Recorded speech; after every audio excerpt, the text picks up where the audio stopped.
નમસ્કાર મિત્રો, મારી યુટ્યુબ ચેનલમાં તમારું હાર્દિક સ્વાગત છે. આજે આપણે વાત કરવાના છે કેનેડામાં બનેલી સત્ય ઘટના વિશે. કાતિલ ઠંડીનો સુસવાટો આવ્યો અને બસ સ્ટોપ પાસે ઊભેલી 22 વર્ષની પિંકીને ચામડીથી લઈને હાડકા સુધી ધ્રુજાવી ગયો. એક તો કેનેડા જેવો સાવ અજાણ્યો દેશ, ઉપરથી કડકડતો શિયાળો, હવાના અણુએ અણુમાં બરફની પોપડીઓ ઉડે. પિંકી ગુજરાતથી આવેલી, સાથે ગરમ વસ્ત્રો પણ લાવેલી, પણ એ કપડાં ગુજરાતના શિયાળા સામે રક્ષણ આપી શકે તેવા હતા. કેનેડાની કાતિલ બર્ફીલી હવાને રોકવાનું એનું ગજું નહીં. પિંકીને રડવું આવી ગયું. હજી તો માત્ર 4 જ દિવસ થયા હતા એના કેનેડામાં આવ્યાની વાતને. પપ્પાએ કહ્યું હતું, પિંકી બેટા, ત્યાં તને કોઈ વાતે તકલીફ નહીં પડે. કેનેડાના એક મોટા શહેરમાં આપણો નજીકનો સગો રહે છે. મેં એની સાથે ફોન પર બધી જ વાતચીત કરી લીધી છે. શરૂઆતના 6-12 મહિના તારે એના ઘરમાં જ રહેવાનું છે. એ પૂરા ફેમિલી સાથે વર્ષોથી ત્યાં સેટલ થયેલા છે. તારા માટે અલાયદો રૂમ હશે. એની દીકરી પોતાની કારમાં ભણવા માટે જાય ત્યારે તને તારી જોબના સ્થાને મુક્તિ લેતી જશે. તને ગરમા ગરમ નાસ્તો અને આપણું ગુજરાતી ભોજન પણ મળી રહેશે. તું તારી રીતે પગભર ન થઈ જાય ત્યાં સુધી બધી જવાબદારી એમના માથે. પિંકીના પાપા કચ્છના એક જાણીતા શહેરમાં ડોક્ટર હતા. બધી રીતે સુખી હતા, પણ પિંકીએ જ જીદ પકડી હતી કે મારે ઇન્ડિયામાં નથી રહેવું. કાં ઓસ્ટ્રેલિયા જવું છે, કાં કેનેડા. બેટા, આ બંને દેશો માટે મારી ના છે. પપ્પાએ શરૂઆતમાં વિરોધ કર્યો હતો. ઓસ્ટ્રેલિયામાં ત્યાંના લોકો આપણા વિદ્યાર્થીઓ સાથે એ મારઝૂટ કરે છે. કેનેડામાં ઠંડી ખૂબ પડે છે. પણ છેવટે પિંકીની જીદ આગળ એ પપ્પા ઝૂકી ગયા હતા. 3 વર્ષમાં કેનેડામાં ગમે તે માણસ ગોઠવાઈ જતો હોય છે એવી માહિતી એમણે સાંભળી, એટલે એમણે હા પાડી દીધી. પછી તો કેનેડામાં હીરા કાકીનો દીકરો મનસુખ એના પરિવાર સાથે રહે છે. એનું સરનામું અને ફોન નંબર પણ એ શોધી કાઢ્યા. મનસુખ સાથે વાત કરી લીધી અને એક શુભ દિવસે એ મંગળ ચોઘડિયે પિંકી બહેન છોકરીમાંથી પંખી બની ગયા અને પછી ઉડી ગયા. ફરતા કરતા એ ઉડી ગયા કેનેડાની દિશામાં. મનસુખભાઈની પત્ની અને દીકરીએ 24 જ કલાકમાં પોતાનો અસલી ચહેરો બતાવી આપ્યો. નજીકનું લોહીનું સગ પણ હતું, એની પણ શરમ ન રાખી.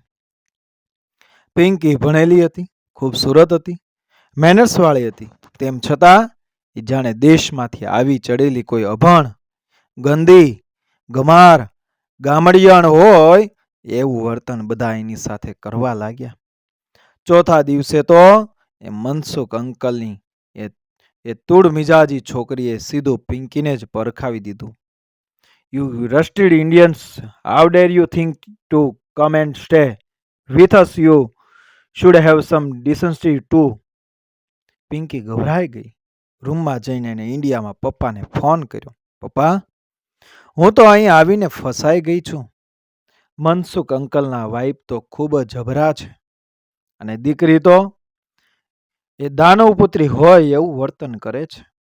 મને જોઈને ડોળા તો એવા કચકચાવે છે જાણે મને ઉપાડીને ઘરની બહાર ન ફેંકી દેવાની હોય. હું શું કરું? પપ્પા શું કહે? એમણે કહી દીધું, બેટા, પહેલી જે ફ્લાઇટ મળતી હોય એમાં બેસીને પાછી ઇન્ડિયા આવી જા. પણ પપ્પા, પિંકીના મનમાં જે વિચારોનું ઘમસાણ ચાલતું હતું તે હોઠ પર આવી ગયું. અહીં આવવા માટે તમે જે ખર્ચ કર્યો છે એ 4 જ દિવસમાં સાવ પાણીમાં ફેંકી દેવાનો. હું ક્યાંક પેઇંગ ગેસ્ટ તરીકે રહેવાનું શોધી કાઢું તો?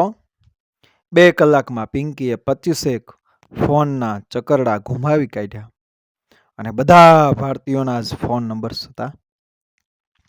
પેઇંગ ગેસ્ટ તરીકે રહેવાના ભાવ એ સાંભળીને પિંકીના હાંજા ગગડી ગયા. હજુ કમાણીના તો ઠેકાણા ન હતા. ત્યાં આવડા મોટા ખર્ચા કેવી રીતે પોસાય? એ પણ પાછા કેનેડિયન ડોલર્સમાં.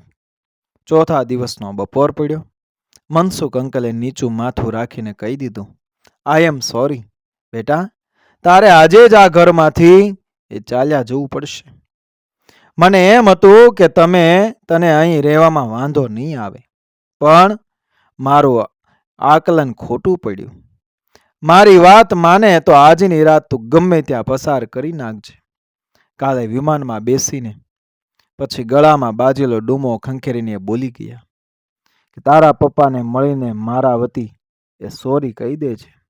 બેટા, મનસુખ અંકલ તો આટલું કહીને છૂટી ગયા, પણ પિંકીની હાલત કફોડી થઈ ગઈ.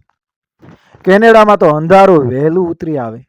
કહેવાય ભલે નમતો બપોર, પણ વાતાવરણ ભારતમાં રાતના 10-11 વાગ્યા હોય એવું થઈ જાય.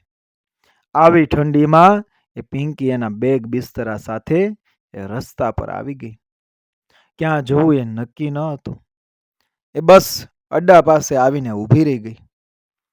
એ વિચારતી હતી કોઈ સસ્તી હોટલમાં આજની રાત એ પસાર કરી નાખું, પછી કાલે સવારે એ ફ્લાઇટની તપાસ. ત્યાં જ એના કાન પર વાહનને બ્રેક લાગવાની ચીચિયારી પડી. એણે આંખો ઉઠાવીને જોયું તો ધુમ્મસિયા રોડ પર એક કાર ઊભી હતી. સાવ એની પાસે જ. ગાડીમાંથી એક પીઢ વયનો આદમી નીચે ઉતર્યો. પિંકી કોણ છે, ક્યાંની છે, એવું કશું જ જાણ્યા વગર એણે બૂમ પાડી, hey, who is there at this odd hour? Need my help? Pinky પહેલા તો ડરી ગઈ. પછી એને યાદ આવ્યું કે પોતે ભારતમાં ન હતી, પણ વિદેશની ધરતી પર હતી. ભારતમાં આવી અંધારી રાતે, આવી સુમસામ જગ્યાએ કોઈ પણ અજાણ્યા પુરુષનો એ વિશ્વાસ ન કરાય.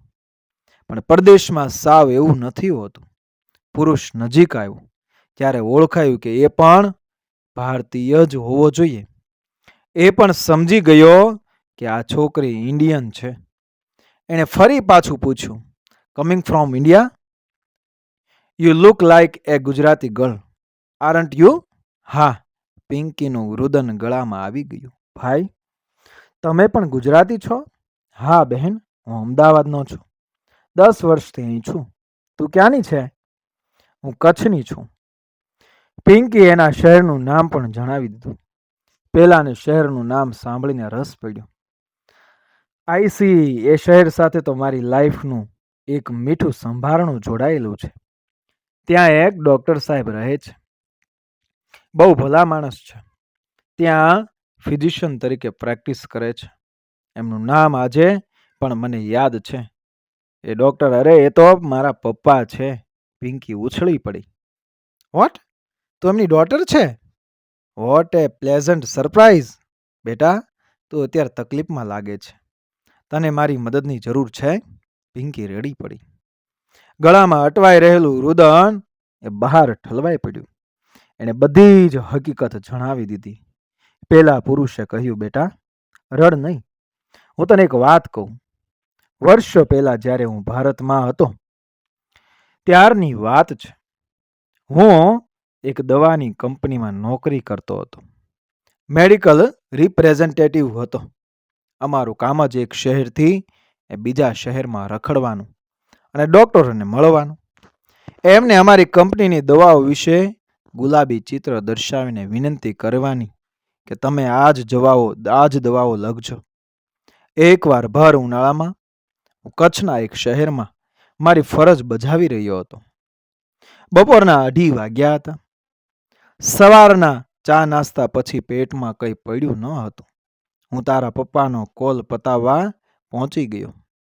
સાહેબ થોડીવાર પહેલાં જ કન્સલ્ટિંગથી પરવારીને ઉપરના માળે એમના ઘરે લંચ માટે ગયા હતા. પટ્ટાવાળાએ મને કહી દીધું કે 1.25 કલાક બેસવું પડશે. સાહેબ જમી રહ્યા છે. હું લાચાર હતો. મને ભૂખથી ચક્કર આવતા હતા. પછી શું થયું? ત્યાં જ ઉપરથી ડૉક્ટર સાહેબનો અવાજ સંભળાયો. કનો, કોણ આવ્યું છે? દવાની કંપનીમાંથી છોકરો આવ્યો છે. આવ્યો હોય તો એને બેસાડી રાખીશ નહીં, એને ઉપર મોકલી આપ. હું ત્યારે ઉપર ગયો. સાહેબ હજુ જમવાનું શરૂ જ કરતા હતા. એમણે સમય જોયો, મારો ચહેરો જોયો, પછી આગ્રહ કરીને મારા માટે પણ થાળી પીરસાડવી દીધી. બેટા, મારી કરિયરમાં મેં ડૉક્ટર હતો એ ઘણા જોયા છે, પણ આવો માણસ પહેલી વાર જોયો. તું મારામાં વિશ્વાસ મૂકી શકે છે. હજુ પણ તને શંકા હોય તો મને તારા પપ્પાનો ફોન નંબર આપ, હું તારી સામે જ વાત કરી લઉં. એ પુરુષે કેનેડાની સુમસામ સડક પરથી કચ્છની ધરતી સાથે એ સંવાદ કરી લીધો અને પિંકીના પિતાએ દીકરીને કહ્યું, બેટા, તો આ માણસ પર વિશ્વાસ મૂકી શકે છે. એની દાઢમાં આપણા ઘરનું અન્ન ભરેલું છે અને એના અવાજમાં એ કૃતજ્ઞતાનો રણકો સંભળાય છે. તું 1-2 દિવસ એના ઘરમાં રહી શકે છે, પછી અહીંયા આવતી રહેજે. અને 1-2 દિવસ નહીં, પણ પિંકી પૂરા 6 મહિના સુધી એ પેલા ભલા માણસના ઘરમાં રહી. એની પત્નીએ એની સગી દીકરીની જેમ સાચવી લીધી. અલાયદો રૂમ, ચા, બ્રેકફાસ્ટ, ગુજરાતી ભોજન, કેનેડાની ક્રૂર ઠંડી સામે રક્ષણ આપી શકે તેવા ગરમ કપડાં, સારી જોબની તલાશ, આવવા જવા માટે એ કારની સગવડ, આ બધું જ એ પરિવારે પ્રેમથી પૂરું પાડ્યું. અને પૂરા 6 મહિના પછી પિંકી પાસે એટલી બચત જમા થઈ જેનાથી એ અલાયદા મકાનમાં રહેવા જઈ શકે. જતી વખતે એ પિંકી આભાર માનવા લાગી તો પતિ પત્ની બોલી ઉઠ્યા, બેટા, અમે તો કશું જ નથી કર્યું.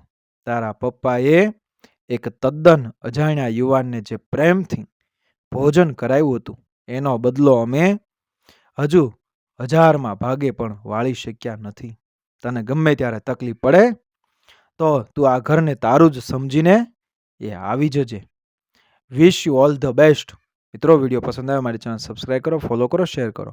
મળીએ આવી જ ઘટનાને પ્રેરણાદાયક વાર્તાઓ સાથે આગળના વિડીયોમાં. બન્યા રહેજો મારી ચેનલ સાથે. જય શ્રી કૃષ્ણ. રાધે રાધે. જય શ્રી રામ.